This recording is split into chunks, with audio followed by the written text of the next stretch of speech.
नमस्कार सर्वांचं आपल्या सर्वांचं स्वागत आहे. आपण कार्यक्रमाची सुरुवात राष्ट्रगीताने करतोय. सर्वांना नम्र विनंती आहे की सर्वांनी राष्ट्रगीतासाठी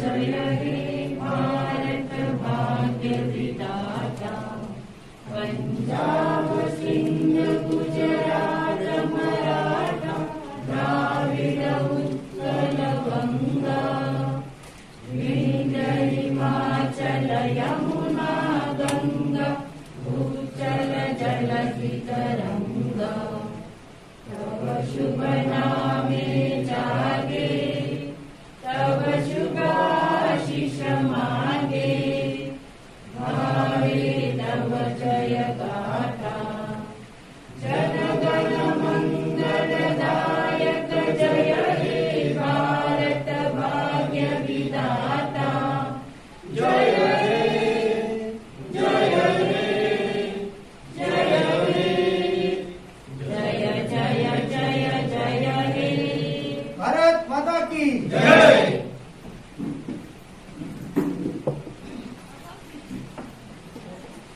धन्यवाद. आपल्या आजच्या या कार्यक्रमाला उपस्थित आपल्या मर्चंट नेव्हीचे ऑफिसर श्री गणेश पाटील साहेब, आपल्या जीवन ज्योतीच्या केंद्रपट्टणच्या संस्थापक आणि अध्यक्ष नरेंद्र डिसोजा मॅडम, तसेच सत्यकाम फाउंडेशनचे सेक्रेटरी आणि ऍडव्होकेट श्री रेंद्र रावटे साहेब, आपल्या गावच्या विकासासाठी झटणारे आपले डिंगलकर साहेब, तसेच आमचे आदिवासी समाजाला नेहमी मदत करणारे आमचे गुरु सुधीर देशपांडे साहेब आणि उपस्थित बंधुवाडी भगिनी. मी अँथोनी डिसोजा साहेबांना विनंती करतो की त्यांनी आपले जे गणेश पाटील साहेब आहेत त्यांना पुष्पगुच्छ तसं त्यांना झाड देऊन त्यांचं स्वागत करायचं.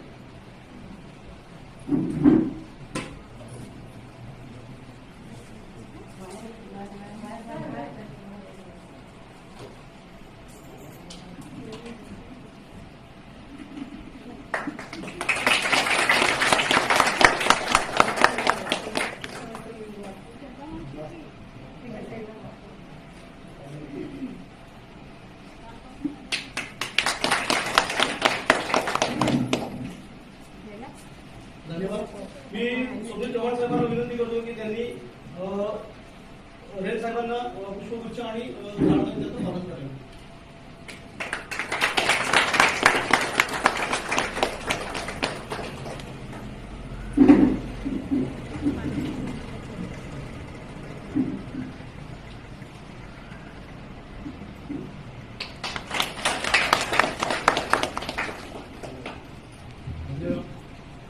मी स्टुडंट डिसोजा मॅडम यांना विनंती करतो की त्यांनी वेलपेटी डिसोजा मॅडम यांना पुष्पगुच्छ देऊन त्यांचं स्वागत करायचं.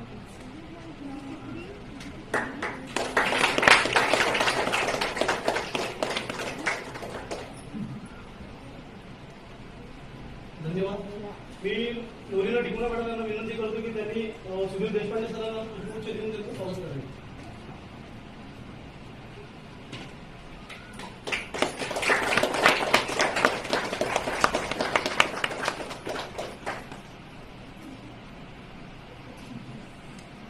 धन्यवाद. मी अनिता दाक्षी मॅडम यांना विनंती करतो की त्यांनी आपल्या अमित डिंगलकर साहेबांना पुष्पगुच्छ देऊन त्यांचं स्वागत करायचं.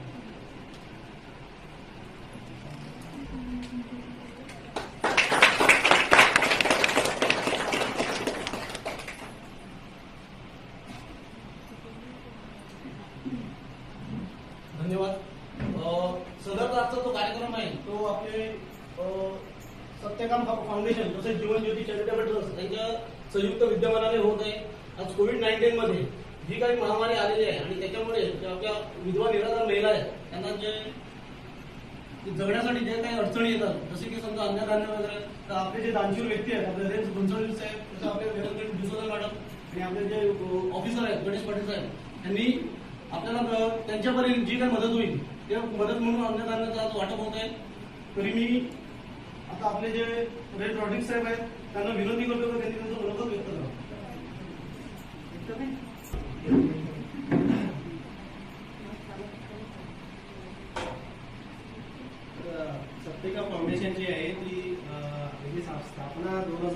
16 मध्ये आम्ही केली, जेव्हा मी कॉलेजला शिकत होतो.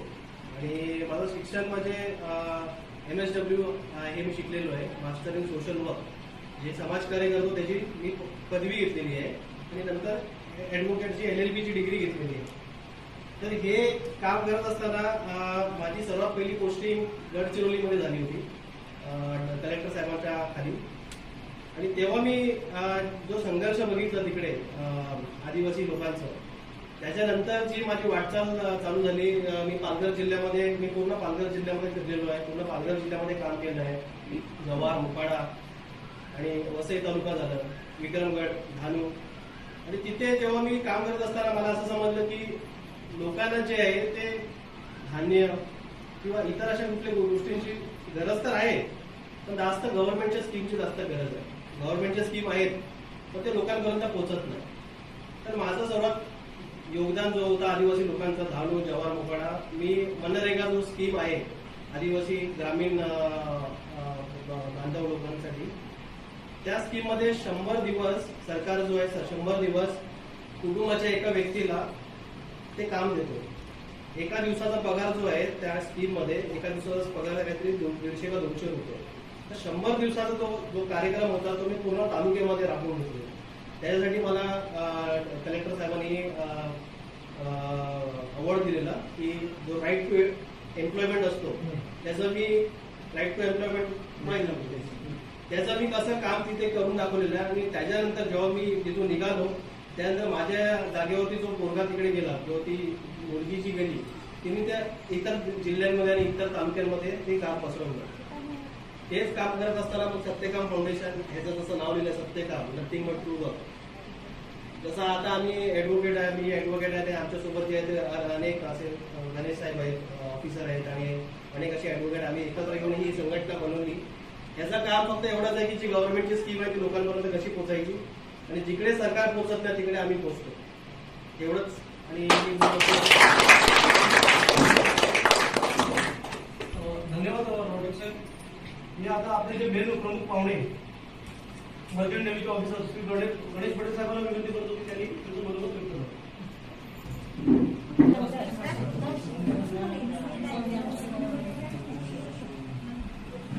तर आपण कुठलीही सुरुवात, आपण चांगल्या कार्याची असो किंवा इतर कुठलीही सुरुवात, जी सुरुवात असते ती आपण आपल्या त्या परमात्म्याला, त्या ईश्वराला स्मरण करून करतो.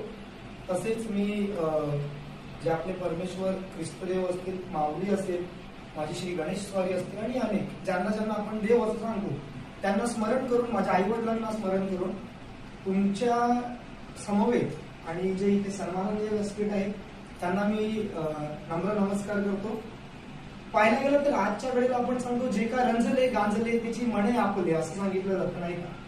परंतु आज कोविड सारखी अशी परिस्थिती आली, या कोविडने मला जर काय सांगितलं असेल तर एक असतं वेल्थ, ज्याला सांगतो आपण पैसा, आणि एक असते माणुसकी.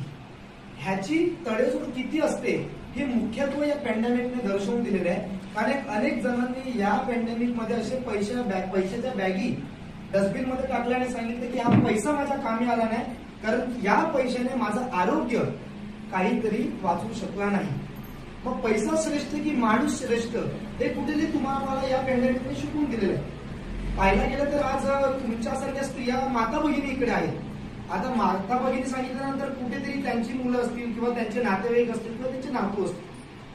मुख्यत्व तुम्हाला सगळं वाटप करण्यात येणारच आहे, समजा एक धान्य वाटप असेल, इतर वाटप. परंतु या आजच्या या वास्तविक घडीला महत्वाचं काय पाहायला गेलं तर कुठचीही वाटचाल करीत असताना आता रेंजडन वाटचाल करतोय. रेंजडननी मास्टर इन सोशल वर्क केलंय. त्यांनी ती मास्टर्स म्हणजे त्यांनी जर शिक्षण घेतलं नसतं तरीही त्याला जनजागृती झालीच नसती. तर अलमेडा वेलंकिनी मॅडम जे आहेत, वेलंकिनी मॅडम आता ही जी जे काही कार्यकारिणी करतात, समजा जीवन ज्योती चॅरिटेबल ट्रस्ट आहे, सत्यकाम फाउंडेशन आहे, हे लोक का वाटचाल करते? कारण ह्यांनी कुठेतरी थोडंसं शिक्षण घेतलं आणि त्या शिक्षणाच्या जनजागृतीमुळे आज कुठेतरी तुम्ही वाटचाल करताय. आता माझ्यासारखा किंवा रेंजन सारखा किंवा वेलंकिनी मॅडम सारखा आमचे आई वडील काय मोठे रईस नव्हते. कसं असतं माहितीये का, जेव्हा शिक्षणाचा प्रश्न येतो तेव्हा काय असतं माहितीये का, एकमेव गोष्ट येते ती म्हणजे माझी परिस्थिती नाही हा शब्द बाहेर पडतो. कुठेतरी मला तो विषय पटत नाही. का पटत नाही माहितीये का? की तुमच्याकडे जर जिद्द असेल, तुमच्याकडे जर धग्ग असेल, तर एका मेणबत्तीवरती सुद्धा अभ्यास करून IAS आणि IPS ऑफिसर झालेली आहेत. बरोबर? म्हणजे हे कुठेतरी लिखित आहे ना. जर ते झालं नसतं तर मी तुमच्यासमोर मांडलंच नसतं. परंतु कुठे ना कुठेतरी कोणी ना कुठेतरी सक्षम होतं, पण त्याच्याकडे काय लागतं? ती पोटेन्शियल, ती धग लागते. परंतु आपल्याकडे काय होतं माहितीये का? जनजागृती इतर गोष्टींची होते. फॉर एक्झाम्पल तुमच्याकडे किंवा माझ्याकडे काहीतरी असेल, म्हणजे फॉर एक्झाम्पल निवडणुका असतील, त्या टायमाला अनेक जनजागृत्या होतात. परंतु त्या कालावधीमध्ये तुम्हाला मुख्यत्व जेव्हा एखादा लोकप्रतिनिधी तुमच्याकडे येतो, तेव्हा तो तुमच्याकडे मतं मागायला येतो. परंतु त्या मतांऐवजी तुमची शैक्षणिक उत्क्रांती आहे का, ह्याचा प्रश्न तुम्ही विचारू शकत नाही. का? कारण तुम्हाला प्रश्न कसा विचारावा ह्याची मूळतः माहितीच नाही. मॅडम बरोबर आहे ना? वास्तविक आहे. चुकीचं बोलत असतं तर मला सांगा. आजी समजो आणि आय समजो असं सांगतो ना आपण आपल्या भाषेत, नाही का? तुम्हाला मी का सांगतो माहितीये? येणारा काळ आहे ना, तो शिक्षणाला धरून आहे. तुमचे नातू असतील, तुमचे पंजो असतील, तुमची मुलं असतील, त्यांना जर तुम्ही शिक्षणाकडे पुढे घेऊन गेलत नाही ना, तर खूप प्रॉब्लेम होणार आहे. आता रेंजर आणि माझं जर तुम्हाला उदाहरण द्यायचं, आम्ही एका वर्गात शिकलो आणि एखादी शिक्षिका जी असते किंवा एखादा कोणी व्यक्ती, समजा तुम्ही असेल किंवा मी असेल, तो लहान मुलगा आलेला, त्याला मी गृहीत धरून सांगणार नाही की तो आयुष्यात काहीच करू शकत नाही. कारण की जेव्हा आम्ही शाळेत होतो तेव्हा आमच्या शिक्षकांना वाटायचं हे लोक काय नाही करू शकत आयुष्यात. पण त्यांना ज्यांच्याकडनं अपेक्षा होत्या त्यांच्या अपेक्षा भंग झाले. पण ज्यांच्याकडनं त्यांना अपेक्षा नव्हत्या, आज आम्हाला बघितल्यानंतर त्यांच्या डोळ्यात अश्रू येतात. का? तर कुठेतरी शैक्षणिक उत्क्रांती आम्ही धरून ठेवली. माझे खुद्द आई वडील शेतकरी आहेत. मी गावरेपणा गावाचा रहिवासी आहे. मी कुठे सिटीमध्ये वावरलो नाही, मी गावातच राहिलोय. माझे आई वडील शेतकरी आहेत. आणि तुम्हाला सांगतो, जेव्हा ही शिक्षणाची उत्क्रांती सुरू केली तेव्हा मी स्वतः 7वीला नापास झालेलो. 7वीला नापास झालेला मी स्टुडंट आहे. म्हणून असं कधीच समजू नका की मी शिक्षण करू शकत नाही, माझ्याने काही होऊ शकत नाही. ही चुकीची बाब आहे.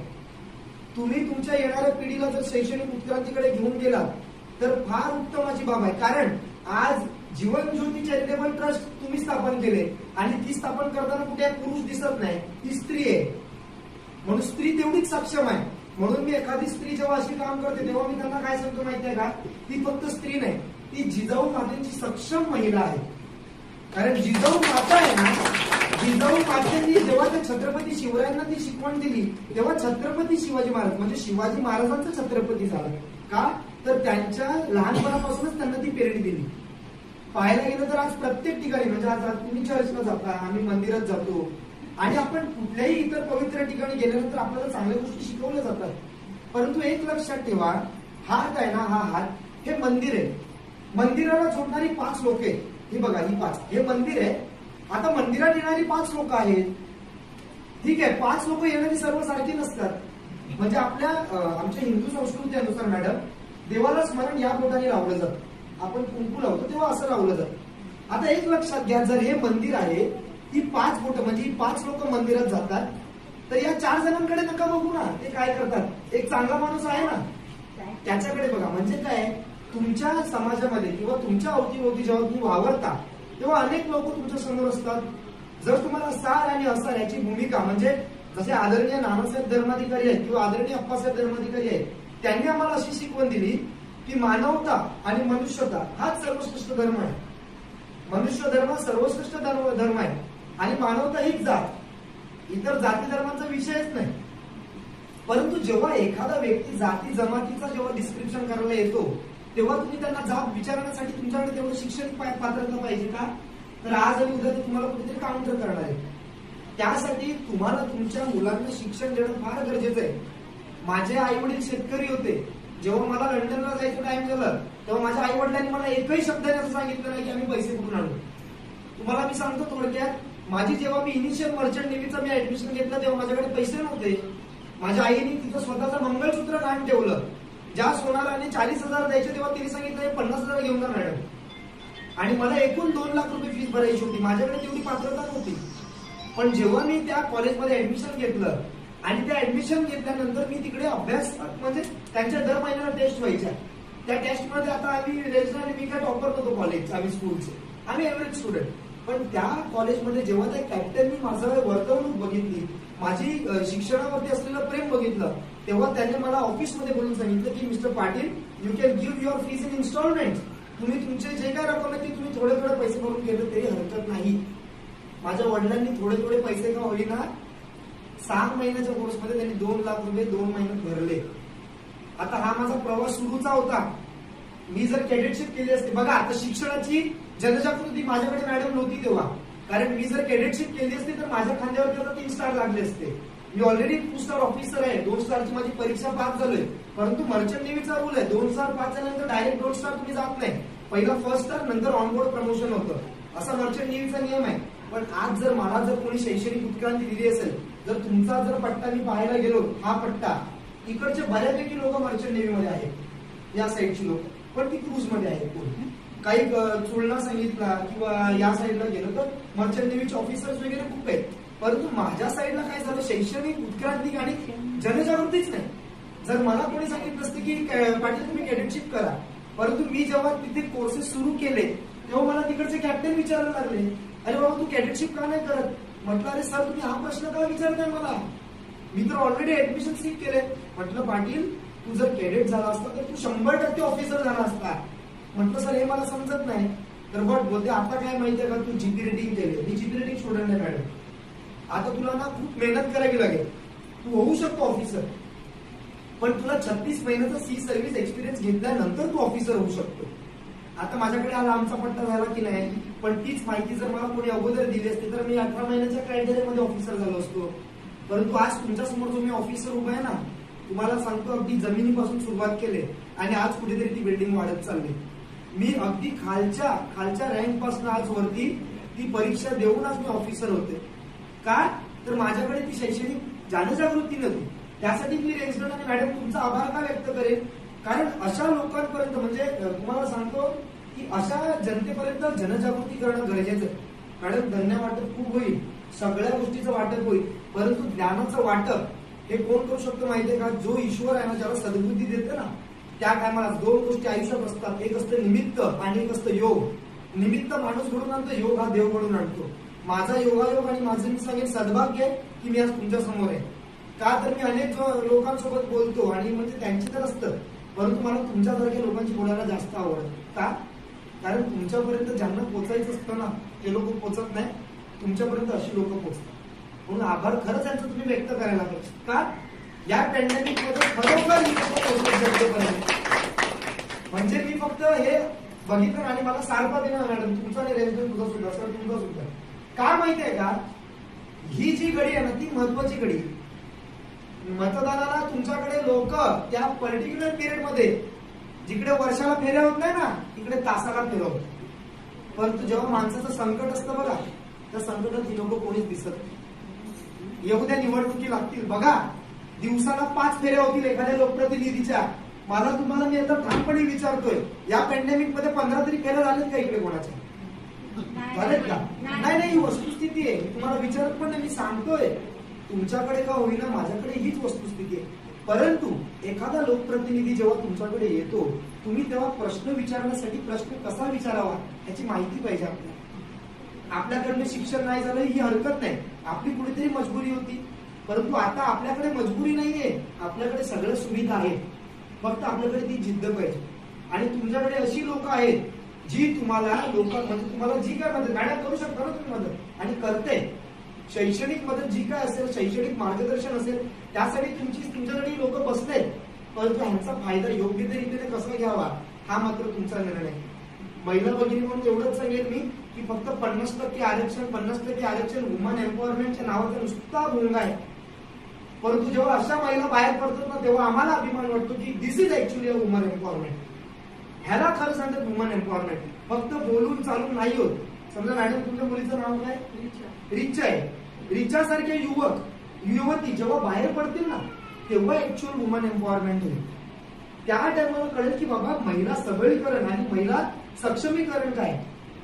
आता तुम्ही काय सांगणार की आमच्या टायमाला आम्ही नुसती शेतं आगिली, आम्ही नुसतं भात टाकायला गेलो, चार कापायला गेलो, बरोबर ना? अशी समजो येस केलं ना आपण, मग आपल्या पिढीने पण येस करावं का? त्याने पुढे गेले पाहिजेत ना, शिक्षण केलं पाहिजे ना. शिक्षण महत्वाचं. इतर गोष्टी आयुष्यात होत राहणार आहेत, तुम्हाला मदत सुद्धा मिळणार आहे. फक्त त्या देवाच्या कृपा प्रसादाने वाटचाल करा. आणि राहिला प्रश्न समाजाचा, तर माझ्या गावात सुद्धा आदिवासी समाज आहे आणि पाहायला गेलो तर तो सुद्धा चांगल्या उत्क्रांतीकडे. म्हणजे आता नुकतंच मी ह्याला सांगितलं की नवी मुंबई एअरपोर्ट संदर्भात ती वाटचाल सुरू आहे आमची दिवा पाटील साहेबांच्या नावासाठी. पहिला आम्ही आगरी कोळीच करत होतो, परंतु आता आम्ही सांगतो तो आगरी कोळ्यांचा फक्त लढा नाहीये.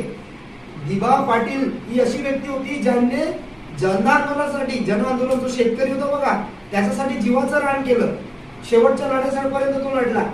म्हणून त्याच्यासाठी जेव्हा आता वाटचाल करतो तेव्हा बहुजन समाज काय आहे याची स्वतः मला जनजागृती होते. म्हणजे माझं मॅडम सद्भाग्य एवढं सांगतोय, मी कालपासून म्हणजे रेन्सनच्या जोडीला आहे. काल सुद्धा मला बहुजनांना भेट द्यायचं भेटलं आणि आज सुद्धा माझं सद्भाग्य आहे की आज तुमच्याशी मला भेट देणं. म्हणजे खरंच मी सांगेल तर देवाची कृपा आहे आणि मी ज्यांना पुसतो त्याची कृपा आहे की आज मला तुमच्याशी भेट देण्याचा योग निर्माण झाला.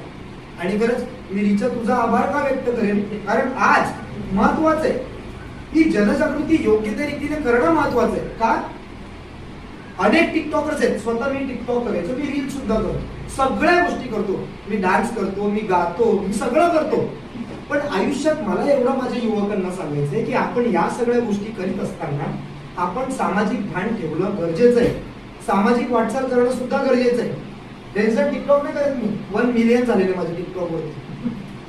परंतु मला त्या युवकांना काय सांगायचंय, म्हणजे रिचासारखी किंवा अनेक युवक, का की आपण सगळ्या गोष्टी करू शकतो आयुष्यात.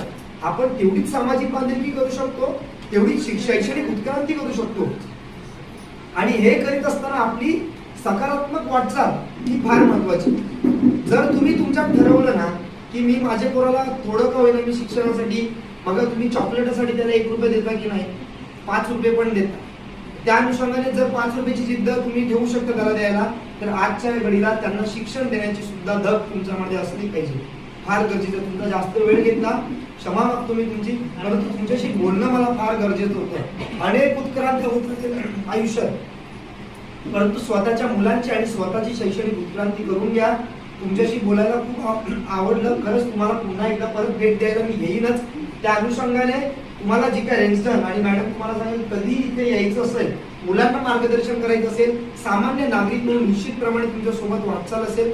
आणि एवढंच सांगेल, मी तुम्हाला शुभेच्छा नाही देणार, पण हो तुमच्याकडनं मला आशीर्वाद हवाय तो तुम्ही निश्चित देणार अशी मी अपेक्षा बाळगतो. आणि 2 शब्द ऐकल्याबद्दल धन्यवाद व्यक्त करतो आई वडिलांना आणि तुम्हाला सगळ्यांना नमस्कार करून इथेच सांगतो. जय हिंद, जय भारत, जय भवानी, जय महाराज. धन्यवाद पाटील साहेब.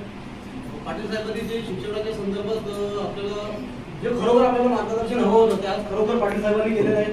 की मी आता इकडे उपस्थित असलेल्या सर्व आजींना विनंती करतो की आपल्या जे आता तुमचे जे कोण नातू वगैरे असतील त्यांना जास्तीत जास्त शिक्षणासाठी तुम्ही प्रवृत्त करा की जेणेकरून आपल्या आदिवासी समाजाचा एकतरी व्यक्ती आहे ना MPSC किंवा UPSC क्रॅक करून आहे ना तो एक उच्च अधिकारी गणेश पाटील सरांसारखे झाले पाहिजे, तर आपल्या गावाची पुढे तरी एक शान वाढेल. तर पुन्हा एकदा धन्यवाद पाटील साहेब. नमस्कार. सर्वप्रथम मी तुमचे सर्वांचे आभार मानतो की तुम्ही आमच्या गावात जे आज धान्य वाटप केले. तसेच तुम्हाला अजून एक नम्र विनंती आहे की आमच्या गावात जे 10वी ते 15वी शिकलेली सुशिक्षित मुली आहेत त्यांच्या नोकरीकरिता तुम्ही सर्वांनी प्रयत्न करावे ही नम्र विनंती. धन्यवाद डिगरकर साहेब. मी आता आपल्या जीवन ज्योती चॅरिटेबल ट्रस्टच्या संस्थापक अध्यक्ष रवींद्र डिसोजा मॅडम विनंती करतो की त्यांनी त्यांचं मनोगत व्यक्त करा. नमस्कार. आजच्या कार्यक्रमाला उपस्थित असलेले मान्यवर सर्वांची जीवन ज्योती ट्रस्टच्या वतीने आणि माझ्या गावकऱ्यांच्या वतीने सर्वांचे मी स्वागत करते आणि तुम्ही तुमचा अमूल्य वेळ आमच्यासाठी दिला त्याबद्दल मनापासून आभारी आहे. मी आज 20 वर्षापासून नर्सिंग क्षेत्रामध्ये कार्यरत आहे. त्याच्याबरोबर माझं सामाजिक क्षेत्रही चालू आहे. अनेकदा मी हॉस्पिटलमध्ये काम करत असताना खूप अतिशय गरीब लोक तिकडे ॲडमिट होतात. त्यांची फी भरणे म्हणजे हॉस्पिटलचं बिल भरण्याचे त्यांचे कांदे असतात, ते बिल भरू शकत नाही. अशा वेळेस जवळून अनुभव घेतला की खरंच त्यांच्यासाठी काहीतरी केलं पाहिजे. आणि या आपल्या एरियात राहत असताना मला असं म्हणजे जवळून सगळ्यांच्या समस्या म्हणजे माहिती पडायला लागल्या आणि नंतर असं मनामध्ये म्हणजे पंत वाटायला लागली की नाही यांच्यासाठी काहीतरी केलं पाहिजे. सरकारचे आपल्यासाठी भरपूर नियोजन आहे, भरपूर सोयी दिलेल्या आहेत, पण ते आपल्यापर्यंत पोहोचत नाही. तर पण माझी म्हणजे नेहमीच आपल्या सर्वांसाठी, आदिवासी बांधवांसाठी, बंधू भगिनींसाठी, महिला आहेत त्यांच्यासाठी आणि मुलांसाठी नेहमी तगमग लागेल की त्यांच्यासाठी त्यांच्या सोयी ज्या म्हणजे माझ्या परीने जेवढ्या काही त्यांच्यापर्यंत पोहोचवता येतील तेवढं मला त्यांच्यामध्ये जनजागृती घडवून आणायची. आणि माझी अशी विनंती आहे की तुम्ही हे कार्य करत असताना तुमचाही मला सपोर्ट हवा आहे, सहकार्य हवा आहे. कारण तुमच्या सहकार्याशिवाय मी हे काही करू शकणार नाही. कुणी मागे राहायचं नाही. तुमचे काही प्रॉब्लेम्स असतील, तुमच्या काही समस्या असतील त्या आपल्यापर्यंत आल्या पाहिजेत. जर मला माहितीच पडलं नाही तर मी तुमच्यापर्यंत कशी पोहोचणार. मग काही वर्षानंतर मग असं होतं की बाबा आम्हाला हे होतं दिलं नाही. तर कृपया तुम्हाला ही विनंती आहे की तुमच्या काही समस्या असतील तर माझ्यापर्यंत येऊ द्या. त्याप्रमाणे आपण आपली वाटचाल पुढे करणार आहोत. आणि आज तुम्ही माझ्या विनंतीला मान देऊन इथे सगळेजण आलेत, आमच्या सर्वांचं मनोगत ऐकून घेतलं त्याबद्दल मी तुमचे मनापासून आभारी आहे. धन्यवाद. मी सुनीता मॅडम यांना विनंती करतो की त्यांनी डॉक्टर सुनीता मॅडम यांना पुष्पगुच्छ देऊन त्यांचं स्वागत करेल.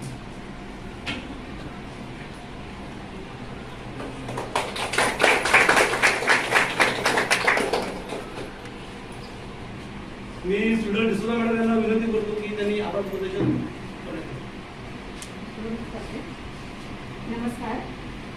आजच्या कार्यक्रमाला उपस्थित मंचावरील मान्यवर, मर्चंट नेव्हीचे ऑफिसर श्री गणेश पाटील साहेब, सत्यकाम फाउंडेशनचे सेक्रेटरी ॲडव्होकेट श्री रॉड्रिक साहेब, जीवनज्योती चॅरिटेबल ट्रस्टच्या संस्थापक आणि अध्यक्षा सौ वेलंकणी डिसोझा मॅडम, गावच्या विकासाकरिता झटणारे श्री अमित धिंगणकर साहेब, तसेच आदिवासी विकास चॅरिटेबल ट्रस्टच्या संस्थापक तसेच विशेष कार्यकारी अधिकारी आणि आदिवासी समाजसेवक श्री निलेश जाधव साहेब, तसेच आपल्या आदिवासी समाजाकरिता योगदान देणारे श्री सुधीर देशपांडे साहेब, तसेच बंधू भगिनींनो, आज तुम्ही सर्वजण वेळात वेळ काढून इथे उपस्थित राहिले त्याबद्दल मी तुमच्या सर्वांचे माझ्यातर्फे आणि आमच्या गावकऱ्यातर्फे आभार मानते